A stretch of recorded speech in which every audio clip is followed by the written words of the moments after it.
Good morning, world. Good morning. God, Cedric, man, I don't know what's going on. I don't know if a bug or something, but I'm so dehydrated. I've got. Oh, whoa, hold up, wait a minute. Per the new CDC guidelines, those of us with darker hue are entitled to have a drink before those of you with lesser hue. Are you even thirsty? Why is that? That's not even relevant to what's going on. Just the fact that I know you're parched, and I know I've had like 3 glasses of water this morning, but per the CDC guidelines, I'm entitled to have this before you. You gonna leave me any?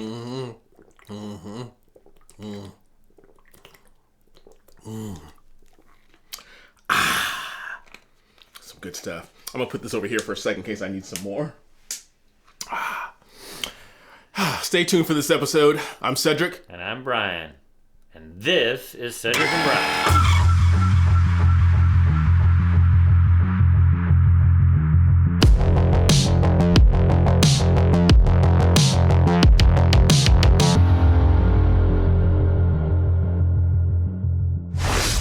All right, welcome back. If you don't know why we did that little skit, you haven't been paying attention to what's going on in the news. And we will tell you later what's going on with that. But Brian, what do you guys say to the people out there? There's a new variant out. You probably have never heard of it. It's called Omicron. By the time this is out, there's probably going to be another new variant. I know. So with all these new variants, you have to be prepared. Like Brian says, are you prepared? Do you have enough food, water, and other essentials to get you through tough times? If not, check out My Patriot Supply. They're the nation's #1 preparedness company, and they've served millions of American families just like yours. Right now, you can save 25% off their popular 4-week emergency food kit, which will keep you well fed for 4 weeks worth of breakfast, lunch, dinner, drinks, and snacks, totaling over 2,000 calories a day. This food stays fresh for up to 25 years in proper storage, so it will be there when you need it. In fact, you may need it a lot sooner than that. So don't wait. Go to www.preparewithcedricandbrian.com. That's www.preparewithcedricandbrian.com. Yes. All right, so if you guys have been watching any news, you can watch Fox News, you can watch CNN, anything you watch out there, you can see that the whole narrative is slowly starting to fall apart with the, I don't know what we want to call it now, because I guess there's something new called the Flu-Rona. Flu-Rona. But Flu-Rona. we'll discuss that in another episode. We're just going to talk about our favorite thing, which is hypocrisy. Let's start. Just a couple months ago, I heard this from our President of the United States. The various shots that people are getting now cover that. You're okay. You're not going to get COVID if you have these vaccinations. Yeah. So apparently, you won't get COVID if you get the vaccination. And if you get 2 or 3. 2, 3, 4. But then we heard this from CEO of Pfizer. And we know that the 2 doses of the vaccine offer very limited protection, if any. Oh, wait. The 3 doses with the booster. Wait, what did he say? The 2 doses of the vaccine that he produces, or his company produces, offer very little. But didn't Joe, and people called me on the last video, I guess I will call him Joe too. People say, his name's Joe, said it, call him Joe. Joe said that if you take the vaccine, you will not. Yeah, you're good to go. You won't get it at all. Yeah, so you're good to go. So I'm not sure what the case is, but let's listen to this guy with the accent some more. Sure. They offer reasonable protection against hospitalization and deaths. Against deaths, I think very good. He's doing a lot of Oh, yeah. So right there, not sure if I'm believing him, and not just because he's a CEO of the guy who wants to give you the drugs that he's pushing. More virus, more money. And less protection against infection. Now, we are working on a new version of our vaccine, the 1.1, let me put it that way, that will cover Omicron as well. And of course, we are waiting to have the final results. The vaccine will be ready. So I think you said it got cut up there. I think you said in March. But the way these things mutate, by the time he comes out with the 1.1, because they're giving it these fancy names now, like a tech world, it's probably not going to be good against Omicron. It'll be obsolete. Because we already have the flurona. But there's going to be whatever the next thing after Omicron as the Greek alphabet is going to be out. So are you going to trust these guys who are making money off of the product that they want to make you take when it's going to come out, when it's probably not going to work again? Because remember, it was only a couple months ago that Biden said, get your 2 shots, you're good to go. Yep. And you're not, and not only did he say you're going to be good, you won't catch it or pass it. You won't catch it or pass it. Yeah, which we'll get to that in a minute. Welcome to, and if I didn't say it before, welcome to all of you who survived the winter of death. Yeah. That was wished upon you. Well, Nate, so is this, we're not over yet. We're still in winter, man. Now Don't get ahead of yourself. Okay. They're pushing this so hard that you got to get this new vaccine. It's like, well, why? A new virus is going to come out in a month or two anyway, so why get it? Yeah, well, because it's going to save you from death and hospitalizations. Do you think this guy's making any money off of this? Or just a little bit. But here I have a question, and this is what I said way back, that they were going to say when this thing, and we thought it was going to end earlier, when this thing ends, they're going to say it's because of the vaccines. So they're setting this up. This is remember the gaslighting term that we've used before? This is kind of a form of it, because they're going to tell you that, look at, this booster helped drop the spread of COVID, when naturally it spreads less in the spring and in the fall. Right. Let's play this next clip. This is them trying to defend the boosters. I understand that the science says that vaccines prevent death. But I'm triple vaxxed, still got COVID. You're triple vaxxed, still got COVID. Why is the president still referring to this as a pandemic of the unvaccinated? Well, I think, Peter, there's a significant difference between, and you just experienced this, and not to expose your public health experience, but I can speak to mine as well. I had been triple vaxxed. I had minor symptoms. There is a huge difference between that and being unvaccinated. You are 17 times more likely to go to the hospital if you're not vaccinated, 20 times more likely to die. And those are significant, serious statistics. I just want to let you know something. She just threw 2 statistics out. Where did she get those statistics? Just people that watch CNN, MSNBC, they'll just take these statistics as gospel. Where did she get these statistics? Because it looks like most of the people in the hospitals now have been vaccinated. I'm just putting that out there. So yes, the impact for people who are unvaccinated is far more dire than those who are vaccinated. Will the president update his language at some time to be more reflective of the fact that people who are triple vaccinated are catching and spreading COVID? I think the president has said, as have we a number of times, that there will be breakthrough cases. There will be people who get COVID here at different media organizations, at companies around the world, around the country, who have been vaccinated. So when are they going to stop calling it breakthrough cases when the majority of people getting COVID now are vaccinated? Yeah. So they get it and they spread it. And going back to her, she did so well because she was vaccinated or triple vaccinated. We just had, and we talked about it last time, we just had friends. They've all been vaccinated.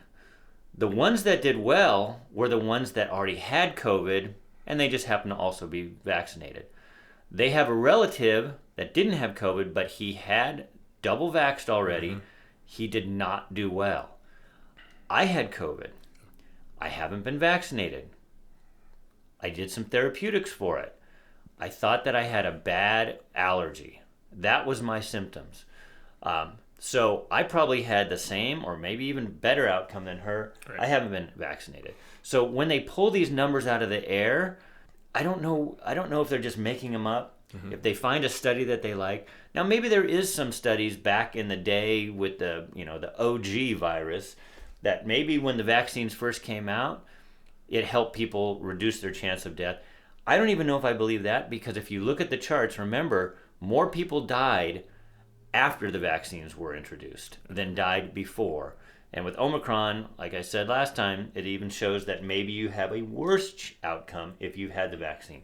So again, she pulls these numbers out to try to convince it, and most of the people just would nod their heads and say, Yes, Jen, the president said so. Well, you have to listen carefully because she's mastered sidestepping.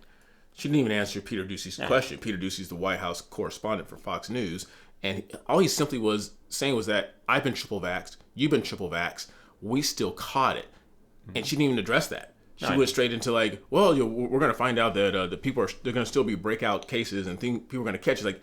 He's like, yeah, you're just repeating what I just said. Yeah. But when is the president going to change his narrative from this is a disease of the unvaccinated to anybody can pass it or catch it? Know. And they keep shifting that from, now that we've called them out and said you can still catch it and pass it, well, you'll have a better outcome, which I don't even know if that's true. That's not even true. Because that's not what they said at the very beginning. They said you will not, unequivocally, you will not get a virus if you take the vaccine. Yep. Now we're going to go towards Rochelle Walensky. Rochelle Walensky. Okay, so this is the person who's been peddling one narrative the whole time, but now let's see what she has to say. As you don't know, she is the director of the CDC. Yeah. So here's the new narrative that we're supposed to come out with. Overwhelming number of deaths, over 75%, occurred in people who had at least 4 comorbidities. So really these are people who were unwell to begin with. So where have we heard that before, Cedric? You've heard it from very intelligent, very in-the-know type of people. You know what? But where will you find such intelligent, hard-hitting, intelligent people that came up with this information? Let's see. 94.9% of these in the study had at least one comorbidity of the people that had COVID. Well, I think I found another one. Oh my goodness. All right, so let's go to this. The sickest people did the worst. Sickest people did the worst. Well, this sounds like Rochelle Walensky. Look at this. If you have 6 to 10 comorbidities, you have a 39.1% chance of dying. 31,000 of those people died out of the 540, compared to, if you look at that chart, only 740. And these are hospitalized people. These aren't people that catch COVID. These are people that are actually sick enough to go to the hospital. So if you had, well, she said over 4. So over 4 was 32%. Then you add over 6, you add another 39%, and over 10, 25. Guess what? Only, 3% of the people that didn't have over 4 comorbidities died from this, that were already in the hospital. Right. And remember, and they've come out with this, with COVID, not because of COVID, with COVID. So thank you, Rochelle, for finally, flip-flopping. I guess that's fake news, because we were fake news, right? She must be watching Cedric and Brian. Oh my I can't think of anything else. But we're allowed to say it now, because now that she said it, we can say it. The 2 biggest comorbidities have been age and obesity. And the fact that she finally came out and says, like, well, yeah, people who are up there in age, and we've said this all along. If you are older, like your dad, and my dad, both my parents have taken. I said, Mom and Dad, by all means, you should take it. Yeah. I have a cousin that lives in Inglewood, and not to poke fun at her, but when you spend your entire life on a diet of Popeye's chicken and Church's chicken, and you're inactive and you don't eat well, you should take it, because you've made some decisions in the past that affect this decision now, that you have to do it. I'm not spinning the win on this, but I haven't taken the shot. No, I understand. And you talked about your cousin who doesn't eat properly. Is she overweight? Yes. So what we've heard in the media, prominent media people, is that they don't feel bad if unvaccinated people die. In fact, they deserve to die. Could I say that about his cousin? Oh, well, she ate bad and she got fat and she deserves to die. I would be a horrible person. Yep. Yet they can get away with it. Anyway, let's go on to the part that Cedric brought up at the beginning by stealing my water.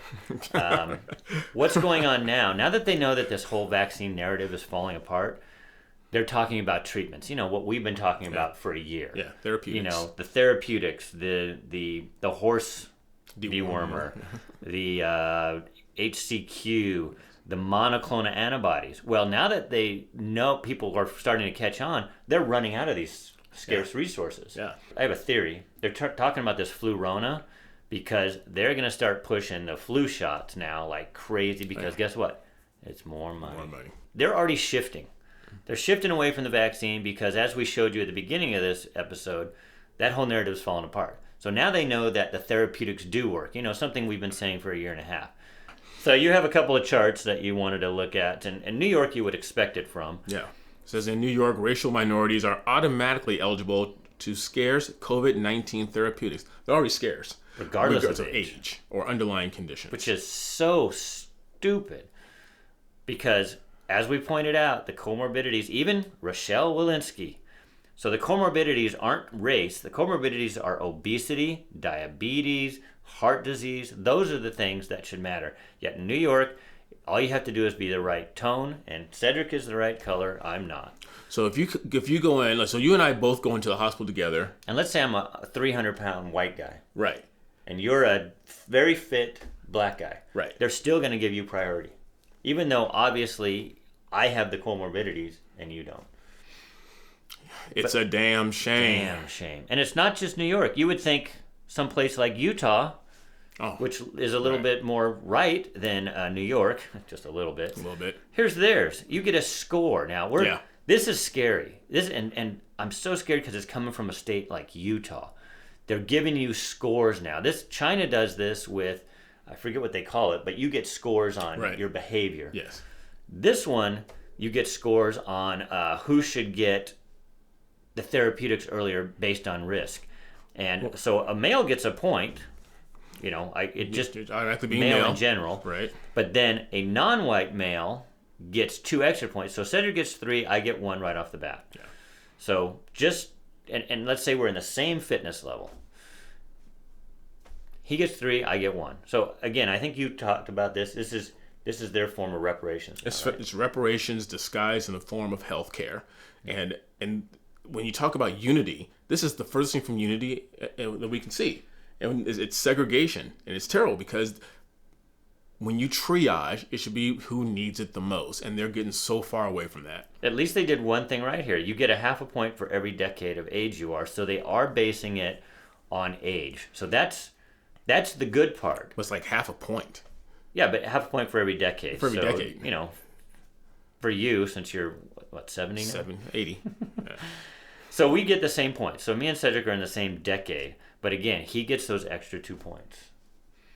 So, and then they don't have female on here. So I guess if you're a white female in Utah, yeah, exactly, you're really screwed. So you don't even get that extra 1 point. Yeah. Not to fear, but somebody actually had a good idea, and you found him, right? Yeah. Jerome Adams, for those of you who don't know who it is, he is the former U.S. Surgeon General under President Trump. So that probably knocked him down a few points. So we just saw that chart earlier. Way down. So he's down because he's with Trump, but he's up because, as you'll see, he's black. So I think being with Trump, you get knocked down like 6 or 7 points. Yeah, so let's see. We can't blame and shame people based on who they voted for or the color of their skin. What we need to do is really demand of this administration that they're getting more testing available, that they're getting more treatments available so that we don't have to make these horrible choices. That sums it up. These decisions should not be based upon the color of your skin. Yep. And I don't know how you can have a country of unity when everything you do is based on the color of your skin. Unity. Yes, as we know, you guys probably have this coming Monday off, and you probably know why you have it off. It's Dr. King's birthday. Because he hasn't been canceled yet. It's coming. Oh, the left is going to cancel Dr. King because he bases things on the content of your character, not the color of your skin. How do you cancel Dr. King? Well, 2 reasons. One, they don't like that he didn't put race first, and he was a reverend, and they definitely don't like that. Oh, jeez. Brian's going to show a picture here. Did I get my water back then? No, not yet. I'm still thirsty. Brian's going to put this picture up of me and a very handsome gentleman. This is my son. Me? Oh, with your son. That's my son. He's getting married in April. You missed out, ladies. But see, are you sure that he's I know he looks more like you. Mixture of me and you? I was gone that week now that I think about it. We'll talk about that later. Because men can get pregnant now, apparently. Right. I mean, and a lot of you who are parents out there, you're fathers. My son, he's biracial, but he is a lighter hue than me. But if he were in a serious trouble and he needed health care, I would hope as his father that I would step aside and say, you know what? He's in more serious condition than I am. Please administer the health care to me. And why can't we treat everybody that way? Yeah, well, obviously you're going to get treated first because, especially by this picture, you're much darker than he is. I was in the sun a lot that night. And I don't even know if that, I'm not sure how they categorize that, if it's a shade. I think Colin would be enough to where they said, you can go in, you get the extra point for for being non-white, even though he is 50% white. Anyway, we felt it was important to share this because it's hidden very heavily. And I just wish this administration would just be honest and put their hand up and say, you know what, my bad, we made a mistake. Instead, they're doubling down on the race stuff. You know why? Elections are coming up. The COVID thing's falling apart. That's how Biden won the election back in 20, probably, because he said, I am going to stop this virus. Okay, that failed.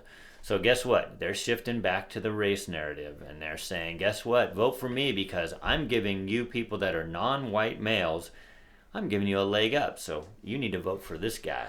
He is creating more jobs and boosting the economy, or is it just that all the businesses that were shut down because of him are opening back up again? Yeah, but the blue states are trying to shut those right back down. Yeah. So, anyway. That's a damn shame. All right, we hope you guys enjoyed that video. Please take care of yourself, eat well, get outside, get some vitamin D, get some exercise, go for a hike. You haven't gone to the gym with me in a while. I'm still trying to get you to go back with me. I just been working out at home because you work out with your girlfriend now. So. Yeah, someone's a little salty. Anyway, but in all seriousness, get off the couch. This lockdown has caused a lot of not only physical abuse to our bodies, but a lot of mental abuse. And I've seen it a lot with people and younger people who just stay locked in their rooms, locked in the house. Don't do that. Turn off the TV. It's the metaverse, man. Everybody's going into the metaverse. They're taking over. This is crazy. All right. Don't forget to like, subscribe, and ring that bell and share this video with everyone you know. Did I do that? You do it very well. I learned from Cedric over there. Please continue being good to each other. Until next time, I'm Cedric. I'm Brian.